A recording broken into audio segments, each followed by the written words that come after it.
Good morning, guys, gals, non-binary pals, and metalheads of the internet, and welcome to a brand new and very different and very special episode of the Metal Meltdown. Today, we're talking about Ethel Cain.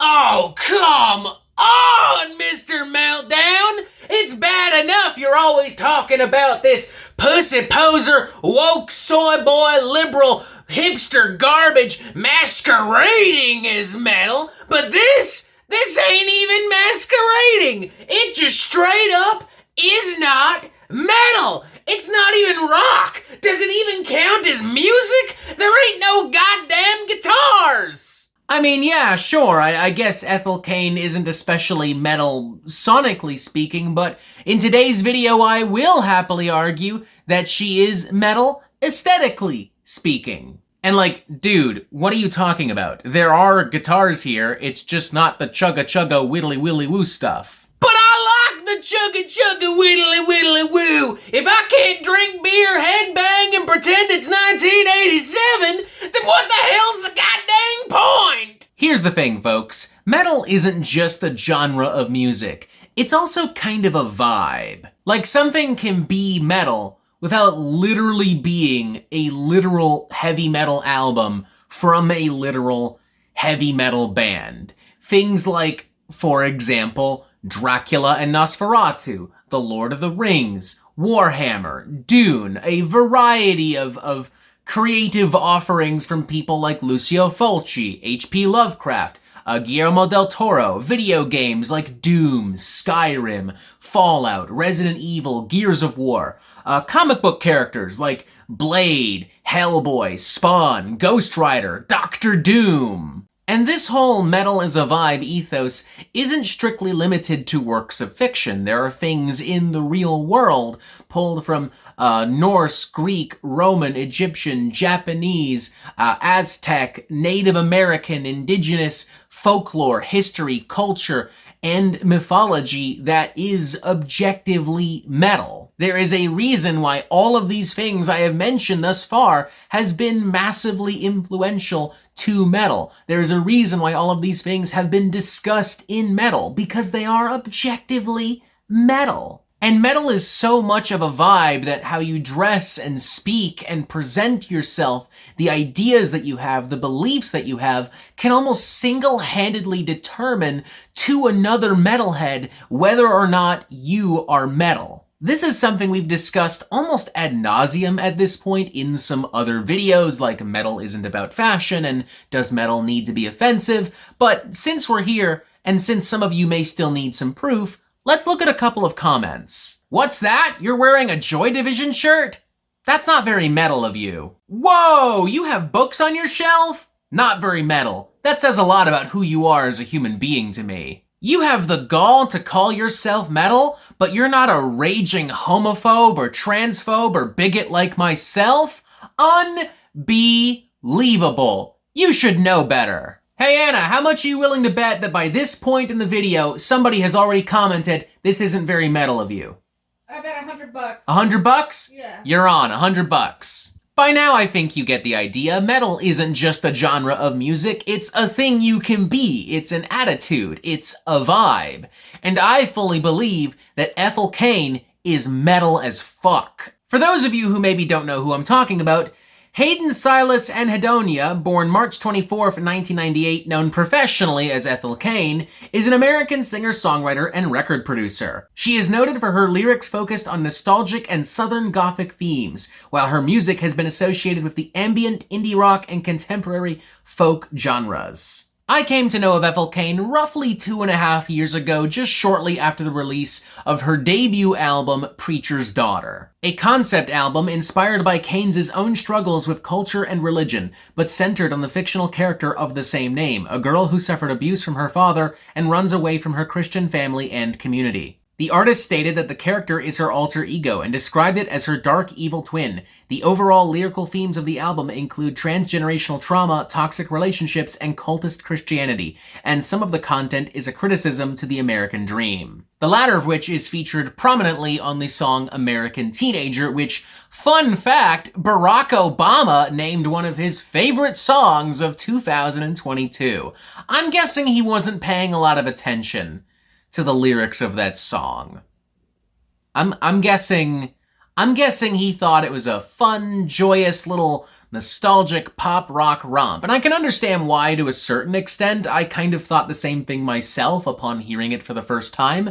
Sonically, it does have these like shredding, soaring guitars that kind of reminds you of Don't Stop Believing from Journey, and it does overall have more of a synth-driven heartland rock kind of feel, reminiscent of stuff that Bruce Springsteen might have done in the 1980s. But if you dig a little bit deeper, you'll find that the song is about young men going off to war and dying. You'll find that the song is about being miserable in a shitty little small town and drinking away your pain and misery. You'll find that the song is about somebody losing touch with their faith, with their religion, with everything that they know, with everyone that they love. As Cain writes, the neighbor's brother came home in a box, but he wanted to go, so maybe it was his fault. Another red heart taken by the American dream. A life full of whiskey, but I always deliver. Jesus, if you're listening, let me handle my liquor. And Jesus, if you're here, why do I feel alone in this room? This song is about people dying and suffering under the weight, under the false promise of the American dream.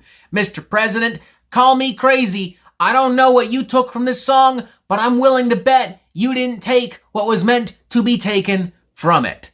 Anna, how much would you be willing to bet on that Mr. Obama did not pay close attention to these lyrics? Is that another 100? I'll bet 200 this time. Oh, 200 this time? Yeah. Oh, we got money on the line. Hell yeah. I'm getting me a fancy steak dinner tonight with all this shit. You're on. And guess what, y'all? That's metal as fuck.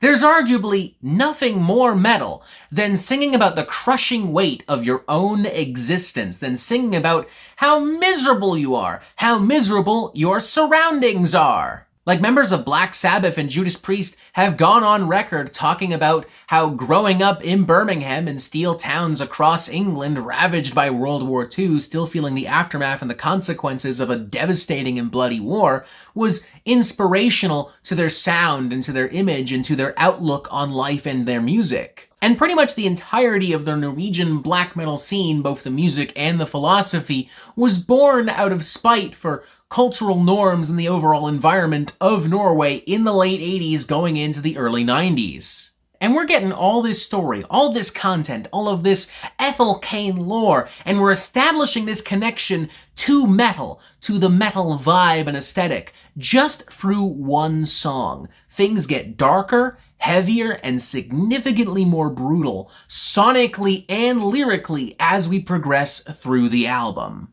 Songs like Hard Times, Gibson Girl, Ptolemy go out of their way to vividly describe drug abuse and manipulation and physical and sexual violence and abuse. And the last 4 songs on the album, basically an entire third of the album, is dedicated to telling you the story of the fictional character Ethel Cain running away from her lover, ultimately being killed by her lover in extremely graphic and gruesome fashion, and recalling all of this from the grave. And in fact, the album's closing number, Strangers, goes as far as to depict Cain as a freezer bride in her killer's basement who cannibalizes her. Like, we're going into some pretty macabre territory, not just because it's disgusting and horrifying. Literally, the death metal band, Macabre. Actually, Anna, is it pronounced macabre or macabre? Macabre. Understood. Thank you very much. Now I know. Learning. That's half the battle. What's the other half? Understanding that this is metal as fuck, which is also part of the learning experience. And all the while, all throughout the album, we're getting these hauntingly beautiful, devastating vocal arrangements and howls. We're getting these like crushing atmospheric sections. We're getting these grandiose and powerful and gloomy keyboards. And the songs are long and oppressive, and it's just so fucking metal. And this time, I don't just mean that like as a vibe. There are textures and melodies and various guitar riffs and patterns and tones that honestly I could picture finding in like post-metal and alternative metal and especially within drone metal. And speaking of drone, let's talk about Ethel's newest release. Not necessarily album, she's been hesitant to call this an album, apparently, but a release. Her newest release, Perverts, literally came out just a couple of days ago. Perverts sonically is an exploration of, an expansion of, the darkest and most brutal and most uncomfortable and unnerving elements of Ethel Cain's sound. More ambient stuff, more droney stuff, more atmospheric stuff, more weird, scary, dark, creepy stuff. All around. A lot of the songs are very long and very dense with very little vocal, lyrical content to provide context and story. From what I can gather, the album is very much about perpetual cycles and the lingering effects of, and the culture of sexual violence. And at one point, the album was going to be based on studies and short stories about perverts and people who have committed sexual violence. Each track was going to focus on a specific shitty human being. But that's been scaled down, and I think part of it is because this album is also, in a way, it's been made this way in response to the mass appeal of Preacher's Daughter, and a lot of people just not getting it and just being kind of weird and dumb about it. See, Ethel Cain is on Tumblr. I know, Tumblr in this day and age? Really? But I digress. That's not the focus. She's written on Tumblr about the irony epidemic, about how social media outlets and TikTok meme videos and stuff like that, and people just being like stupid and unserious, have completely misinterpreted her music, and they've turned something that was supposed to be really dark and meaningful into just meme fodder. And she's not the only one to see and feel this disconnect. I've had plenty an Ethel Cain meme video pop up on my For You page, and I always felt it was kind of weird, kind of odd. Some of it was kind of funny, I won't lie, might have reposted a few, I ain't gonna lie to ya, but it's still a little weird. Love this quote from stereogum.com as well, where they write, "I haven't seen Ethel Cain live yet, but if someone yells out 'mother is mothering' within earshot during a house in Nebraska, I can't be held responsible for whatever happens next." Like, I feel that. I get that. And clearly, so does Ethel. Mother is not mothering on this thing. The way I see it, Perverts isn't just about literal perverts. It's also about people who are perverting her music and her message. It has been made to kind of like scare away people who just don't get it and don't want to get it and want to be unserious and have just been brainwashed and corrupted by algorithms and social media and the internet.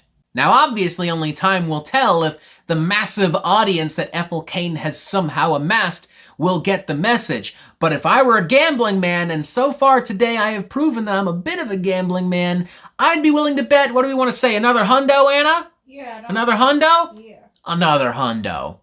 One more solid hundo. But even so, the fact that Ethel Cain even did this, metal as fuck. So fucking metal. And right now I'm just hoping that Ethel Cain appreciates being called metal. I would hope she appreciates it more than being told that mother is mothering during a house in Nebraska. I would hope so. Yet another scenario where only time will tell. And that is why I think and feel that Ethel Cain is metal as fuck, and I think you should check out her newest release, Perverts. This isn't really an album review, it's more of a character artist study, but I'm happy that I did it. I'm happy we tried something new. We expanded our horizons. Perverts is weird and dark and strange and scary, and it kind of feels like something that, like, Lingua Ignota would maybe make if she partnered with, like, a drone metal band, maybe Sun. Some other critics have compared this album, or at least elements of this album, to other works from, like, Throbbing Gristle, Aphex Twin, Low. Something called The Evening Standard apparently compared this to Bell Witch and the recent film Nosferatu. And you know what? I kinda get it. I kinda fuck with that. That kind of makes sense to me. Shout out to Ethel Cain if she's somehow watching. It's possible. Who knows? Why not? Love you. Keep on doing what you're doing. Subscribe if you haven't already. Boom other videos. And as always, y'all, you have yourself a fantastic fucking day.